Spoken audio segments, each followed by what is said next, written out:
ഈ ഒരു സമയം നിങ്ങളുമായിട്ട് കോൺടാക്റ്റിൽ ഇല്ലാതിരിക്കുന്ന നിങ്ങളുടെ വ്യക്തി എന്താണ് നിങ്ങളെക്കുറിച്ച് ഇപ്പോൾ ചിന്തിക്കുന്നത്?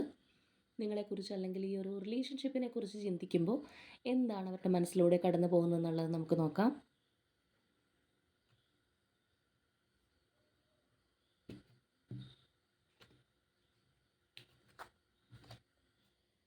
നമുക്കിതിൽ നിന്നൊരു 3 കാർഡ്സ് എടുക്കാം.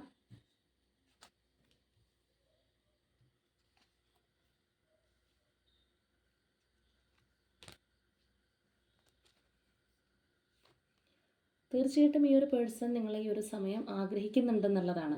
കാരണം അവരുടെ മനസ്സിൽ അത്രയേറെ ആഴത്തിൽ പതിഞ്ഞ ഒരു റിലേഷൻഷിപ്പാണ്, അല്ലെങ്കിൽ നിങ്ങളുമായിട്ടുള്ളൊരു ബന്ധം അത്തരത്തിലാണ് അവർ കാണുന്നത്. അവർക്ക് ഭയങ്കരമായിട്ടുള്ളൊരു നഷ്ടബോധം തോന്നുന്നുണ്ട്. ഭയങ്കരമായിട്ടുള്ളൊരു മിസ്സിങ് ഈ ഒരു സമയത്ത് നിങ്ങളോട് തോന്നുന്നുണ്ട്.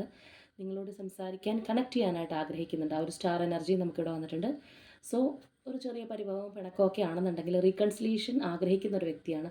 ഈ ഒരു റിലേഷൻഷിപ്പ് എന്ന് പറയുന്നത് നിങ്ങളിപ്പോൾ മനസ്സിൽ വിചാരിച്ചിരിക്കുന്ന വ്യക്തി ആരാണെന്നുണ്ടെങ്കിലും, ഏത് തരത്തിലുള്ള ഒരു റിലേഷൻഷിപ്പ് ആണെന്നുണ്ടെങ്കിലും അത് വളരെ ആഴത്തിലുള്ള മനസ്സിൽ തട്ടിയ ഒരു ബന്ധമായിരിക്കണം. ഇപ്പോൾ നിങ്ങൾ തമ്മിൽ ഒരു നോ കോൺടാക്റ്റിലൊക്കെ ആണെന്നുണ്ടെങ്കിലും ഈ വ്യക്തി ഒട്ടും ഹാപ്പിയല്ല. നിങ്ങളുടെ കാര്യം ചിന്തിക്കുമ്പോൾ അവർക്ക് വളരെയേറെ ദുഃഖം, നഷ്ടബോധമൊക്കെ തോന്നിക്കൊണ്ടിരിക്കുന്ന ഒരു സമയമാണ്. ഒരു കോൺടാക്റ്റിലേക്ക് വരാനായിട്ട് അവർ ഒരുപാട് ആഗ്രഹിക്കുന്നുണ്ട് എന്നുള്ളത് നമുക്കിവിടെ കാണാം. അപ്പോൾ തീർച്ചയായിട്ടും ഇത് നിങ്ങളുടെ പേഴ്സൻ്റെ ഒരു എനർജി ആണെന്നുണ്ടെങ്കിൽ അതിനായിട്ട് നിങ്ങൾ ക്ലെയിം ചെയ്യുക, യൂണിവേഴ്സിനോട് പ്രാർത്ഥിക്കുക.